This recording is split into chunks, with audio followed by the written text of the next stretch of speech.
अस्सलाम वालेकुम। Pakistan defence analysis में खुश आमदीद।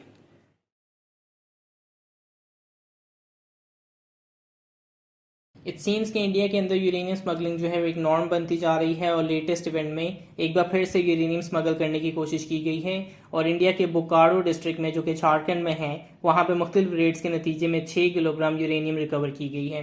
पुलिस के मुताबिक मुलजमान का ताल्लुक एक नेशनल गैंग से हो सकता है जो कि गैर कानूनी यूरेनियम की स्मगलिंग में ही मुलविस है। ऑफ कोर्स हम सब जानते हैं कि वर्स्ट केस में इसके क्या नतीजे सामने आ सकते हैं, लेकिन सिर्फ रॉ यूरेनियम जो कि इनरिच्ड हालत में नहीं है वो भी एक साइजेबल अमाउंट में स्मगल की जा सकती है इसकी वैल्यू की वजह से। अभी के लिए इसे मिनरल लैब में भेज दिया गया है फॉर फर्दर इन्वेस्टिगेशन। ये चीज़ भी सब जानते हैं कि बोकारो डिस्ट्रिक्ट के पास तकरीबन 150 किलोमीटर की रेडियस के अंदर जो है एक यूरेनियम प्रोसेसिंग प्लांट है, सो मे बी ये वहीं से चुराई गई हो। लेकिन इस तरह की केसेस जो है वो सबूत हैं कि इंडिया की न्यूक्लियर सिक्योरिटी में किस कदर करेक्शंस की ज़रूरत है और इस हवाले से ग्लोबल लेवल पे रेलिवेंट अथॉरिटीज़ को ज़रूर एक्शन लेना चाहिए।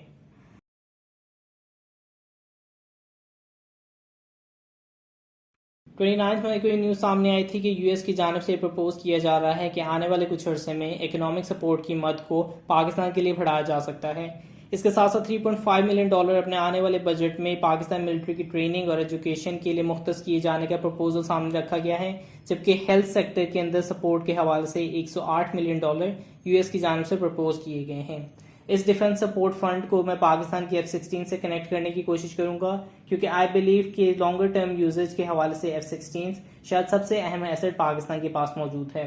कुछ दिन पहले यूएस सेक्रेटरी ऑफ डिफेंस या डिपार्टमेंट ऑफ डिफेंस से ये न्यूज़ सामने आई थी कि आने वाले सालों में जो फाइटर जेट उनके प्लान में मौजूद हैं उनमें F-16 भी मौजूद हैं और ये बात जो है इसने फर्स्ट थॉट पे इतनी अहमियत तब पकड़ ली है जब उनके फ्यूचर प्लान में F-22 रैप्टर शामिल नहीं है और अपने वक्त से पहले ही शायद F-22 रैप्टर्स को रिटायर कर दिया जाए। लेकिन इससे जो है F-16 के फ्यूचर का अंदाज़ा लगाया जा सकता है कि अभी वो कहीं नहीं जा रहे हैं। पाकिस्तान का अगर हम प्लान देखें, पाकिस्तान एयरफोर्स का ऑफिशियल प्लान जो F-16 के हवाले से है तो ऑफिशियली 2040 तक पाकिस्तान की जानब से जो है F-16 ऑपरेट किए जाएंगे। लेकिन एयरफोर्स मैगजीन में एक अपडेट सामने आई है जिसके मुताबिक F-16 को जो है यूएस एयरफोर्स लॉन्गर टर्म में नहीं बल्कि वेरी लॉन्ग टर्म में देख रही है और ऐसा बताया जा रहा है कि बहुत से ममालिक की जानब से F-16 जो है वो 2070 तक भी इस्तेमाल हो सकते हैं। एयरफोर्स मैगजीन की रिपोर्ट में इस चीज़ को बैक किया गया है कि लॉकहीड मार्टिन की जानब से F-16 को 2070 तक जो है मेंटेन या उनकी ओवरहॉलिंग का काम दूसरे ममालिक की जानब से इसके कॉन्ट्रैक्ट जो है लॉकहीड मार्टिन को दिए जा सकते हैं।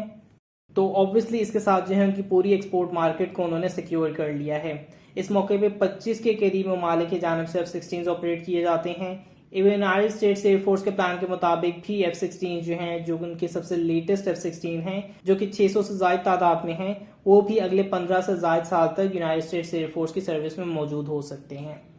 हाउएवर लॉकहीड मार्टिन ने खास तौर पे एक्सपोर्ट पोटेंशियल के लिहाज से इस स्टेप को उठाया है। वो ममालिक जो ब्लॉक 2 स्पेशली यूज़ कर रहे हैं और यहाँ इन फाइटर जेट को ऑपरेट कर रहे हैं जिनमें पाकिस्तान का नाम भी उन्होंने मेंशन किया है, उनकी अपग्रेडेशन और इवन मजीद ऑर्डर के मद्देनज़र तमाम स्ट्रेटजी बनाई गई है क्योंकि जो लोअर ब्लॉक्स हैं उनकी मिड लाइफ अपडेट करके उनको ब्लॉक 52 तक तो पहुंचाया जा सकता है, लेकिन ब्लॉक 70 to 72 तक अपग्रेड करने के लिए नेचुरली जो टाइमलाइन है वो यही है कि आपके पास जो है नेचुरली अपग्रेडेड ब्लॉक 52 एसेट्स मौजूद होने चाहिए। सो जिन ममालिक की जाने से ब्लॉक 52 जो हैं वो ऑपरेट किए जाते हैं उनमें पाकिस्तान भी मौजूद है। उनकी अपग्रेडेशन और इवन मजीद ऑर्डर्स के मद्देनज़र ये तमाम स्ट्रेटजी बनाई गई है।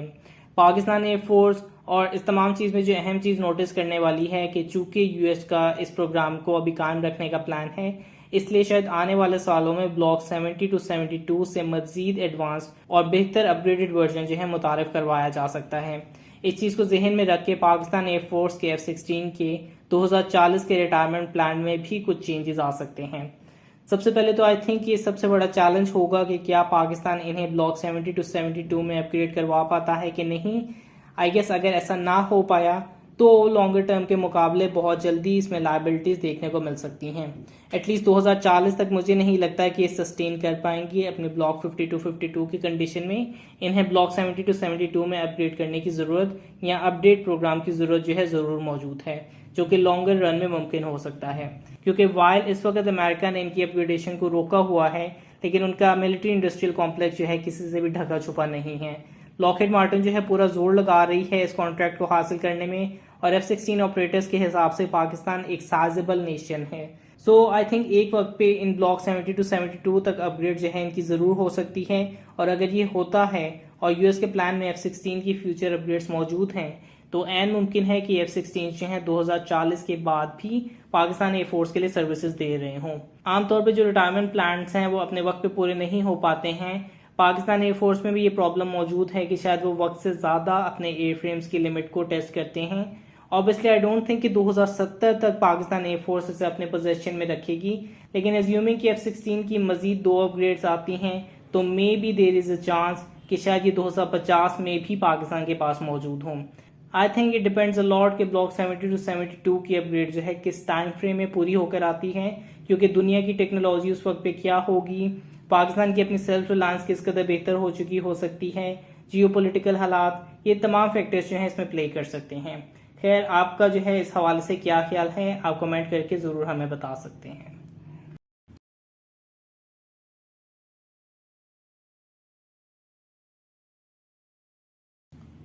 ये जो है एक इंडियन फेक न्यूज़ ही है जो कि इंडियन मीडिया की जानिब से फैलाई जा रही है, और बेसिकली ये आइडिया फैलाने की कोशिश की जा रही है कि लाइन ऑफ एक्चुअल कंट्रोल पे यानी चाइनीज़ इंडियन बॉर्डर के पास जो है पाकिस्तान और चाइना जो है वो जॉइंट एक्सरसाइज करने में मसरूफ़ हैं। नाउ जॉइंट एक्सरसाइज कोई बड़ी चीज़ नहीं है, लेकिन इस आर्टिकल में बहुत सी मिस्टेक्स हैं, बहुत सी न्यूमेरिकल इनकन्सिस्टेंसीज हैं, और सबसे मेजर ऑब्वियसली इस आइडिया को शो करने की कोशिश की जा रही है कि कैसे पाकिस्तान और चाइना की जानिब से इंडिया को बुली किया जा रहा है। Now I don't know concretely कि पाकिस्तान और चाइना की एक्सरसाइज LAC यानी लाइन ऑफ एक्चुअल कंट्रोल के करीब हो रही है, लेकिन इस आर्टिकल में कुछ बहुत वाज़ेह मिस्टेक्स हैं। इनमें सबसे पहली तो ये कि उनके मुताबिक तिब्बत के अंदर जो है दोनों आर्मीज समंदर से लैंड अटैक्स कर रही हैं, और इसमें फैक्ट ये है कि तिब्बत यानी तिब्बत का जोग्राफिया देखें तो इसके साथ कोई समंदर नहीं लगता है, तो समंदर के जरिए कौन सा लैंड अटैक उनकी जानिब से किया जा रहा है, ये थोड़ा सा समझ से बाहर है। फिर उसके बाद ऐसा बताया जा रहा है कि LY-80 डिफेंस सिस्टम की रेंज जो है वो 150 किलोमीटर है, जबकि हम सब जानते हैं कि LY-80 डिफेंस सिस्टम की रेंज जो है वो 40 किलोमीटर के आसपास है। सो ये एक मिस्टेक इसमें ज़रूर मौजूद है। एक और जो मिस्टेक जो कि इस आर्टिकल में है वो ये कि LY-80 डिफेंस सिस्टम के मुकाबले में SM-6 मिसाइल को जो है सेकेंड सेट ऑफ राउंड में फायर किया गया है इसकी प्रोटेक्शन के हवाले से, लेकिन जहाँ तक मुझे इल्म है SM-6 जो है वो USA का बनाया हुआ मिसाइल है और उसका किसी तरीके से भी चाइना से कोई ताल्लुक नहीं है। ओवरऑल ये तमाम न्यूज़ जो है मुझे फेक नज़र आ रही है, लेकिन जो चीज़ मुझे फेक नहीं नज़र आ रही वो ये कि चाइना दर हकीकत वाकई में अपना मिलिट्री सेटअप जो है लाइन ऑफ एक्चुअल कंट्रोल के पास मजबूत बनाने में जोर दे रहा है।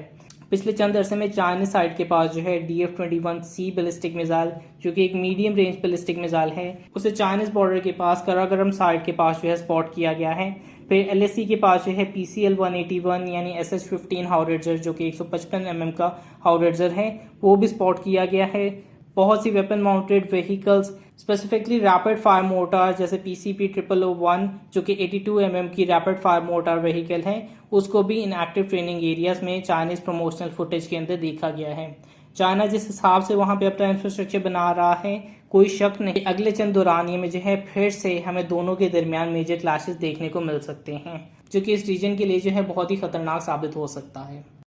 लाइक वीडियो सब्सक्राइब, और अगर आपकी कोई फीडबैक है तो उसे कमेंट बॉक्स में डालिए। तब तक के लिए पीस आउट, पाकिस्तान जिंदाबाद।